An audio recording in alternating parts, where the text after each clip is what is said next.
Welcome to the Swim Swam podcast. I'm your host, Coleman Hodges. Joining us today, World Championships silver medalist in the 400 IM and world and European traveler. She just got back to the United States. Today, we're sitting down with Katie Grimes. How's it going, Katie? It's good. Thanks for having me, Coleman.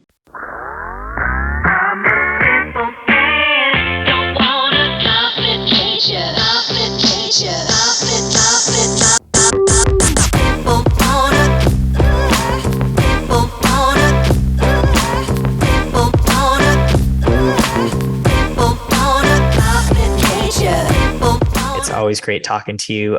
So you just got back to the US. You've been on the road for quite a while now, right? Yeah, I've been gone for like almost 6 weeks. So yeah, it's nice to be back home. That's a long time. Why were you gone for so long? Just after obviously Croatia for training camp, Budapest for World Championships, and then what were you doing after that? So we were actually supposed to have another open water competition in Paris after the Budapest open water, but unfortunately, due to COVID reasons, USA had to pull out. So I kind of started my vacation/break a little bit early. So my parents and I just toured Paris, and then we ended up going to London and stayed in London for a bit. So yeah. That sounds pretty nice. It was really cool. Did you have any highlights of that vacation trip on the back end of World Champs? Like Europe, it's such a historic place, and it's so crazy to think how young America is. Like, I had no idea it's only 246 years old. Like, that just blows my mind away. Like, there's doors older than our country, So it's like really cool to go to Europe and like go to all the museums and stuff. Yeah, it was awesome. That also blows my mind. Every time I'm in Europe, I'm like, man, it's just a totally different feel than the United States, just in terms of that history and a lot of the architecture. And that is super cool. Yeah. Nice. And so after World Championships, you were prepping for this open water event that eventually got canceled. So were you swimming and in the water for that whole time, for part of the time? What did your workout routine look like then? Yes, I was still practicing after World Championships, preparing for this 10K in Paris. But once we decided to pull out, I just kind of was like, all right, I'm going to get in the water one more time, and then I'll just call it break. Nice. What inspired that decision to come off of World Champs? You did open water at World Champs, right? Yes. And then what inspired the decision to go to this one in Paris and keep competing off the back end of that, and then kind of go into the break? Well, it was kind of our plan for a while to go right from the 10K in Budapest to another 10K in Paris. I think it's great to get that experience and come off the momentum of World Championships and keep it rolling with another one in Paris. And so it was really just for experience, and really unfortunate that we had to miss it, but there's plenty of opportunities in the future. So. Sandpipers is obviously known for their distance and open water prowess, and you've been literally getting your feet wet in that arena for quite some time now. You've got, it seems like, a lot of international experience just over the last 12 months or so. What do you enjoy about open water versus pool swimming, and why have you been kind of trying to dip your toes into both? Well, I've always loved open water, and I think it's just so different from the pool, and it's really just kind of a new experience, like internationally for me. I'm still learning a lot about it and still trying to get those races under my belt, but I really do have a lot of fun after every race that I get to compete in. I just come out of the water, I'm like, okay, that was fun, you know, because I get so nervous before it because it is scary. Like, it's daunting because it's such a physical, like, brutal race, and you have to get mentally prepared for that. But I think, like, after this last 10K in Budapest, it kind of, like, refreshed my mind about open water and gave me, like, a newfound love for it. Wow. What about the experience was so refreshing for you or so enjoyable for you? Honestly, just getting to swim with these veterans who have done it for literally since I've been born. Like, getting to swim right next to them and learn from them and kind of just like fight it out taught me a lot. So I think that's what I have the most fun in, is just being able to get that experience with those top dogs. Yeah. And then what events did you end up swimming in the open water forum in Budapest? Just the 10K. Okay. So Yeah. just the 10K. Wow. So you were 202.37.2. I don't really know what that means. You were 6.5 seconds from Ana Marcela Cunha, who was the bronze medalist from Brazil. But you got to swim with her. You got to swim with Sharon van Roendaal, who is from the Netherlands, who won and who is Olympic champion. I think Anna is also an Olympic champion, Yes. certainly a world champion. So yeah, it's like I kind of see what you mean now in terms of getting to race a lot of those veteran swimmers who've been doing it for a long time. Did you get to speak with them at all? Not too much. I mean, I don't know. I just like get a little bit nervous like talking to them because I don't know, like I feel like I'm so new on the open water base that if some like random little kid comes up to them and starts talking to them, it's kind of like, well, who are you? You know? Who are you? Who let you in? Well, fair enough. So the open water experience went well. Let's talk about the pool experience in Budapest. You swam. You had two events at this meet as opposed to the Olympics, where you just had that lone individual. How did you manage heading into, I guess, starting in Croatia with training camp? How did you manage training for the 1500 and the 400 IM versus the 800? I can't imagine the prep was that different. Yeah, no, it wasn't really that different. I mean, our training isn't really specified to one event. I mean, we train everything. We train IM, we train distance, mid distance, a little bit of sprint sometimes. So it's never really specified to one thing. But obviously, the closer we got to the competition, we would start to do pace specific stuff like 4 IM for time or 1500 pace. So yeah, our buildup wasn't much different versus the Olympics with the 800. 4 IM for time. Is that something you really did in practice?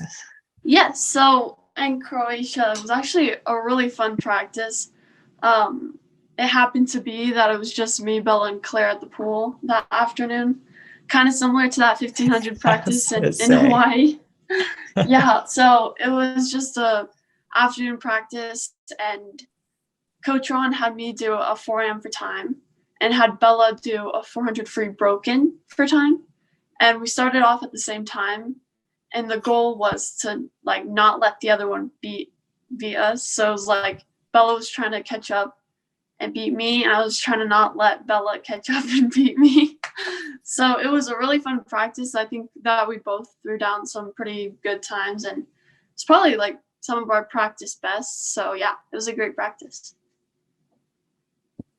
So what did you go? And who won? Well, so Bella, I guess she kind of had the disadvantage because she was doing it broken by 150, 2 100s, and then a 50. And she had to take, I think it was 20 seconds rest on the wall between each. Yeah. So, and then I was just doing a 400 IM for time, you know. I think Bella,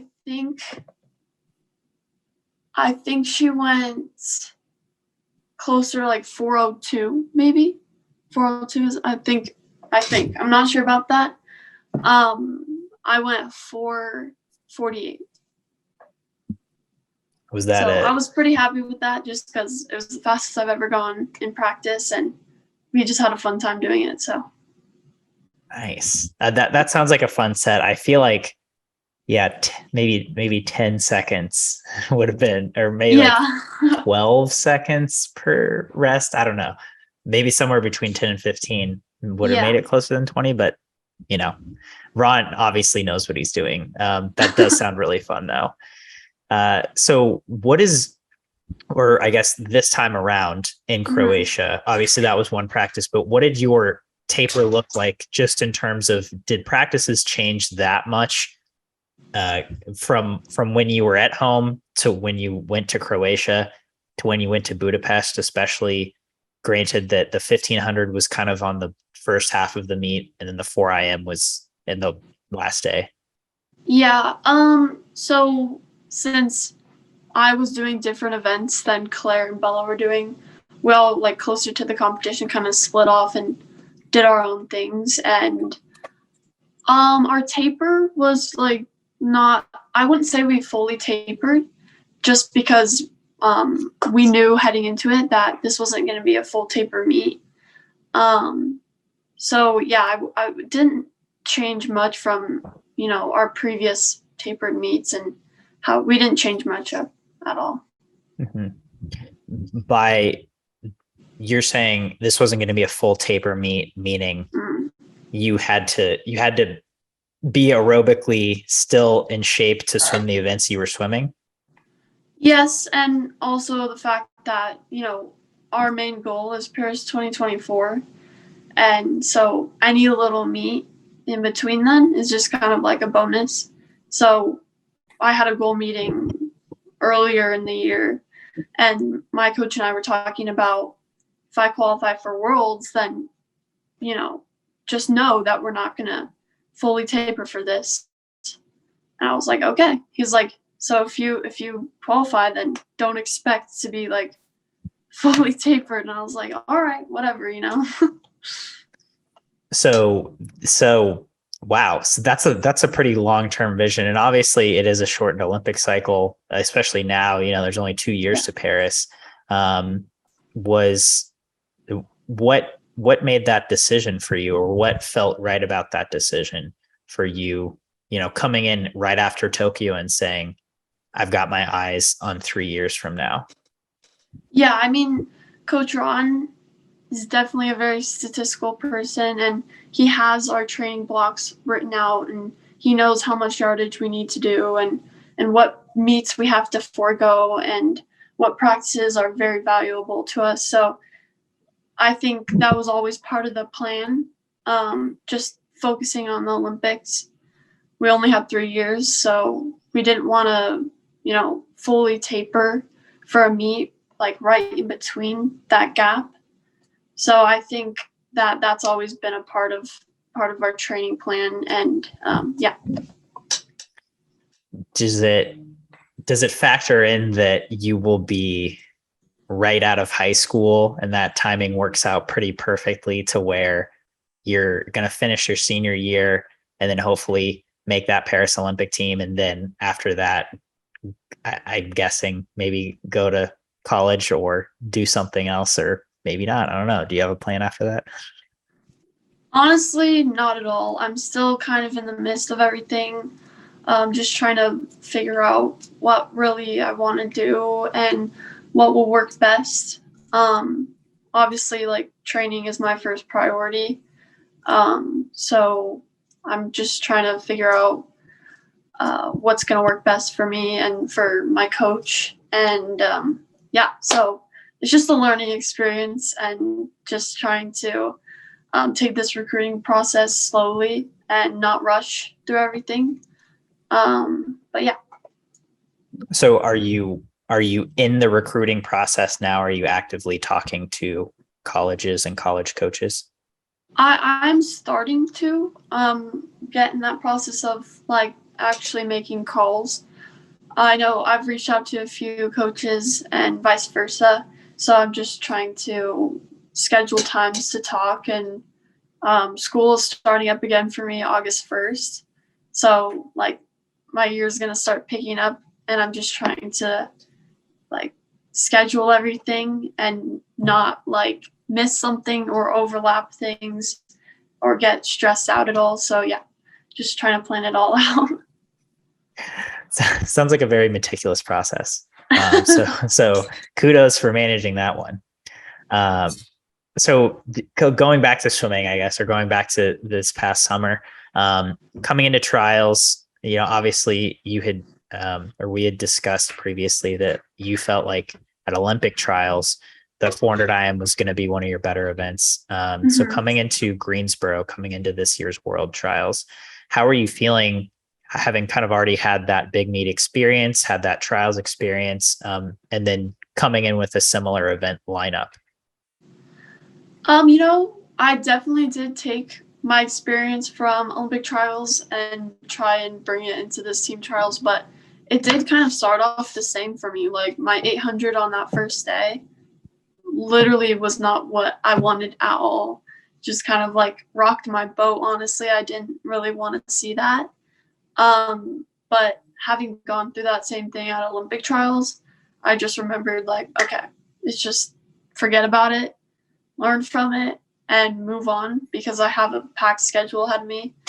And gradually from then on, the meet started to pick up a bit, and I started to get used to the vibe and stuff. So, yeah. So 800 was day one. Did you have an event on day two? If I'm remembering, I think I had the 2 free, 2 back, or was it the 4 free? Not really sure. It was two free and 2 back. Yeah. Which in the 2 free, did you get 7th? I think I got 8th in that final. You were 8th. Free. Okay, yeah. You were 8th, and in the 2 back, did you? 2 back, I qualified for finals, but then I ended up scratching it at night. Okay. Yeah. Gotcha. So the 800 free is not what you want. 200 free, you make the final, but you don't make the team. How did you feel about the 200 free on that second night? That wasn't really like a focus of mine. It was just kind of like a fun race, and I was so happy to see my 2 teammates qualify, and see them punch their ticket to Worlds. But yeah, that was kind of just like a fun race for me. Try and go best time and race. I think that's something that I'm starting to get a little bit better at, is like sprinting. So that was a fun experience for me, because I've never been in like a fast heat of a 200 freestyle before. So yeah, it was a fun experience. Nice. And so then coming into that 400 IM, did you feel, was it a different feeling? Mentally, were you in a different place than you were going into that 400 IM in Omaha? Definitely yes. Because I just felt like, well, first of all, that 400 IM in team trials was a bit later in the meet. It wasn't my first event like it was in Omaha. But I think mentally wise, I was a lot more prepared, and I knew what I've been doing in practice was just going to square up for a best time. And I think I went a 36 at the team trials, which still like wasn't really where I wanted to be. But I was just happy to have finally, done well in that event, because it was a long time coming. But yeah, I was very happy that I got to swim at Worlds, and I had a great time in that. What do you feel like changed for you from, or how did the races differ from that finals at team trials when you were 36-1 to world champs in the final where you were 432-6? I don't know, like it just kind of like the energy of the arena. I mean, our heat was stacked. We had Katinka Hosu, we had the 2020 Olympic champion, we had you know, Emma Wyatt, we had Summer McIntosh. It was just stacked. And so, like, Emma and I were just, like, cracking ourselves up in the ready room, just, like, having a good time. And I think that played a certain role in it, just being more relaxed. And it was so bizarre when I walked out onto the deck because I just felt, like, aware, which isn't usually how I feel. Like, usually I'm, like, my body and mind is just numb. I'm, like, an autopilot. But for some reason, when I, like, stepped out on the deck, I was aware. I don't know if that makes sense, but I could, like, think and, like, feel myself. And I don't know, like, I was really happy with that race. But, like, 3 minutes after the race, I was like, okay, I could have done this, this, and this better.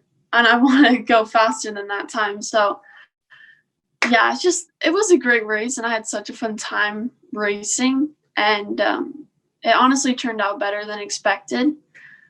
But still, there's a lot of room in that race. So being aware when you step out of the ready room onto the deck, or just I guess being conscious, maybe not being totally in a zone or being numb, like you said, is that was that a good thing for you on that day, or is that something that you were like, this isn't supposed to happen? It just kind of like shocked me because I remember looking out at the water, and I never usually like look up. Like, I'm always focused on the block and like my start. But I was like looking out into the water and just like hearing the crowd go crazy for Katinka, obviously. And I was like, this is it. Like, this is awesome. Like, let's go. Let's race. I'm never usually like thinking. I'm just like autopilot. Like, okay, take your mark, beep, It was just so crazy. So I don't know if I liked it or not. I don't really know. It's just weird. Yeah. Okay. And so then that was the last day, I guess, but that's kind of just one I was really excited to ask you about. So then moving back into the meet, you had the 1500 as well, which, you're swimming with Katie Ledecky, who you've obviously swam events with before. Just heading into that final, having had the experience you did in Tokyo swimming the 800, was that an arena you felt comfortable in? Yeah, it was similar to Tokyo just because of how I felt pre-race. Very anxious, very like excited. I wouldn't say nervous, but anxious. And once I like got in the water, it just kind of started going from there. But yeah, that was a good race. It was good to get the jitters out, I guess, at prelims. Still, like, again, not a time that I'm happy to see. It was a best time, but not my goal time. And it was just a good learning experience for that race. Racing all those girls and having a best time, but yeah. Are you saying you went 15:44.8 in the final to win silver behind Ledecky? Are you saying that time you're not very happy with? Yeah. Okay. All right. So we know that Katie Grimes has stout time goals. How do you manage, or how did you manage, I guess, this time? You've done it with the 800. Now you've done it with the 1500. How do you manage a prelims finals of that? Like in the US, it's almost always timed finals, I guess, except at trials, which you have experience in. But the 1500 prelims one morning, and then the next night you swim finals. How do you go about that? Well, I definitely prefer it that way. I definitely prefer a morning prelims 1500. I think that's a great way to swim it once and then know what I have to change for finals. But yes, that first prelims swim was a bit rough just because it was the first event of my schedule. and I'm usually not very good my first event of a meet, but I think I needed that to have a good race at finals.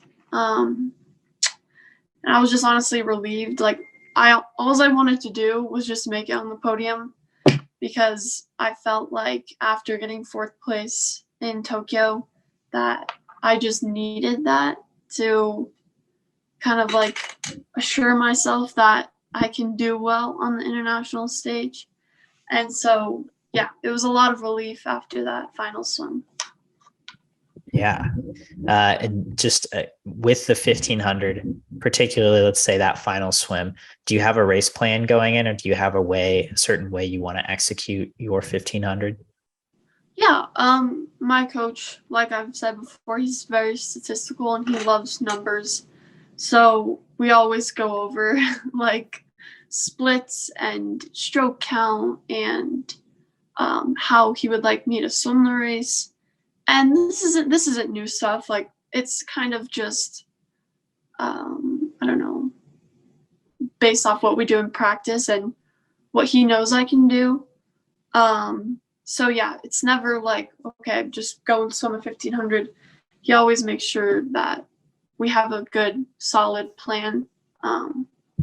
Most of the time, I can execute it well, but there's always things that I have to work on after a race. And honestly, I prefer it that way, because if I did swim it perfectly, that wouldn't be very good. Then you never want to swim it again. Exactly. So what was the race plan for that 1500? Well, so it was kind of field based. Like if it was kind of like when to make the move kind of thing, because I always start off a little bit slower than the rest of the field. So I know I can have a good back half, and it was kind of just knowing when to make that move. Like if I was with the, say, 2nd place person at the halfway mark, don't drop the hammer. Just keep it going and drop it when you have a 500 left, that kind of thing. But if I wasn't with them, then drop it the halfway mark. So yeah, it was just kind of things like that. And yeah. All right. I mean, obviously it worked field wise, right? You dropped the hammer and dropped it on everyone else aside from Ledecky, your American teammate. So coming away from the pool with 2 silvers, do you feel like you got that shot in the arm of confidence of, all right, I can perform on this stage now? Definitely, yes. It's nice to get 2 silver medals. But I'm just the kind of person where even if I was going into it wanting a podium, afterwards I'm like, okay, that wasn't good enough. It's kind of like I'm happy that I was able to experience this now, because from thus forth, it's not going to be good enough. Like silver, it just won't be good enough. I was thinking during my warm down after my 400 IM, like just telling myself to soak it in and like really have fun with it and like experience this, because it's a silver medal. Like it's nice, but there's always more. You know what I'm saying? Like it's never good enough. There's always more to be done. So I have to ask the question then, what Katie Ledecky's been unbeatable in the US for forever, right? I mean, no one in the US has beaten her. Is that something that's on your mind, or is that something that, you think is on the horizon for you at some point, or a goal of yours? Well, I mean, Katie Ledecky is the best ever. She's such an awesome person, and I just love like racing her and getting to swim with her. I think that it's not like like weighing on my mind, like, oh, like you have to be, like, does that make sense? Like, I'm just, whatever comes, like I'm going to be training to my best, and I know she is too. So it's kind of like whatever is in future for us, I think it's going to be awesome. And I don't think that it's like a goal. Like, I don't know how to put this, but I'm not training to be Katie. I mean, like, I'm training to be my best, Yeah. And you, yeah, that totally. You're training to be your best, but after getting those silvers, you're like, I want gold. Well, yeah. Gotcha. Yeah. And whatever form that takes, whoever you beat, you beat. Is that fair to say? Yeah, fair to say. Which totally makes sense. I mean, I think that's why you're obviously a competitive athlete. You want to win. That's kind of a no-brainer. So then you take on that open water right after.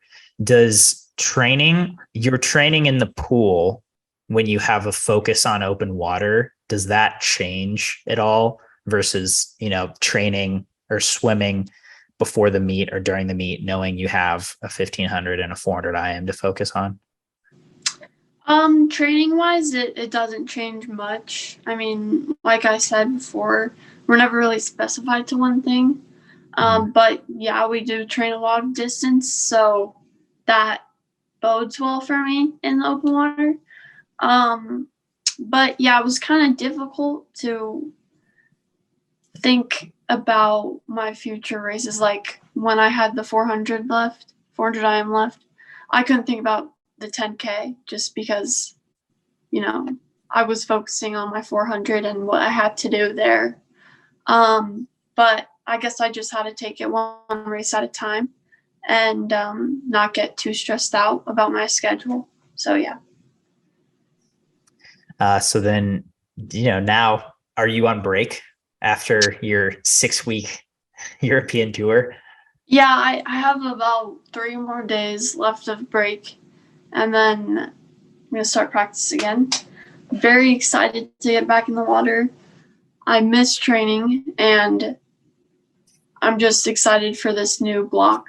I know it's going to be tough, but I know my coach has a plan for me, so I'm just going to tear it up. The psych sheets just came out. I should know this. You're not going to US Nationals, are you? No.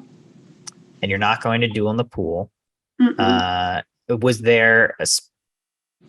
that just because you wanted a break and then you're getting back into training? Was there any other reason besides that you opted out for that one? I guess I didn't really plan on going to nationals just because if I went to nationals, then I wouldn't be able to take a break. And this is really the only time to take a break for a while. And I have junior worlds for open water in Seychelles in September. So duel in the pool just wouldn't really fit into that. So my coach just wants me to focus on that trip there. Gotcha. Yeah. Junior worlds for open water. Not something that's even on my radar, but that's sounds like a really cool experience. Yeah. And so then is that what the next kind of training block is gearing you for? Is that meet? Is there any other focus meets on the horizon for you aside from that one? Not as of now. That's pretty much my next big focus. And then short course worlds in Australia in December. If I get picked for that, I think that would be our next focus. After having been to one short course worlds, albeit a turbulent one already, is that a meet that excites you to maybe go to again? Yeah, I think I would like to take another shot at it, especially the short course meters. Australia, I've never been there before, and it sounds awesome. So I think that'd be a great opportunity to get some short course meter races in. Yeah. Are you someone who prefers short course or long course racing or training? Definitely long course for training and racing. I like our morning practices. We usually always practice long course for our morning practice. And I always prefer that versus short course. There's just too many flip turns, too many underwaters. How many mornings do you usually do per week? 3 to 4.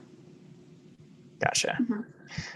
So you get a fair amount of long course anyway. In the summer, does it change? Like, do you do afternoons long course as well, or is it usually pretty much the same throughout the whole year? It's pretty much the same throughout the whole year. Yeah. Gotcha. Yeah, you're not a big fan of turns or underwaters. Well, turns, I just never been really good at them, but I will say that my underwaters have gotten better. We do these things called dirty 30s. I don't know if you've heard of them before. Yes? No? Mm-mm. Well, I think my coach, he actually learned it from the Sarasota coach. Okay. So basically what you do is you swim out to the 15-meter mark, and then you flip turn and do underwaters as fast as you can back to the wall. This is like a 30. We call it a dirty 30. Anyways, so yeah, we do those quite frequently, and I think that's helped my underwaters a bit. But yeah. So you push off the wall, go out to 15, flip, underwater back. What do you do on the way out? Do you do underwaters or do you swim? You swim. You can do freestyle or backstroke. Okay. Yeah. Is it like top speed? Swimming or? I guess, but like, yeah. How fast are you doing the whole thing? Mm-hmm. Swimming out, it can be moderate, but when you come back, it's as fast as you can. And I'm guessing the goal is to be 15 all underwater. Yeah. Mm-hmm. Do you make it 15 underwater every time? Yes. I mean, yeah. If you're not, then that's a bit of an issue. But yes. Yeah. Yeah. Obviously, I'm an Olympian. I make it underwater. No, not like that. Not like that. I know. Sorry. I'm putting words in your mouth. Gotcha. Nice. So I just talked to Bella the other day, and she had said she started taking like 5 dolphin kicks off of most walls, or I guess every wall besides the start, on her 200 free, right? Mm-hmm. Do you have a certain kick count you go for in events like the long course 400 IM or 1500? Not necessarily. I think in my 1500, I don't usually do an underwater kick. And if I do, then it's like 1. I'll do 1. Mm-hmm. Yes. But in the 400 IM, I think my backstroke, I do have pretty good underwaters in my backstroke. But that is a focus of mine this next training block, for incorporating more underwaters. Yeah. Nice. Well, good luck with that, Katie. Thank you. I appreciate you taking the time to sit down and chat. It's always great to catch up with you. Any parting thoughts today before we sign off? Nothing much. Thanks for having me. You've been listening to the Swim Swam podcast. Stay tuned for new episodes every week. You can take Swim Swam podcast on the go by subscribing on your favorite podcast platform. Look for links in the description below, and be sure to subscribe to our YouTube channel for more videos as well.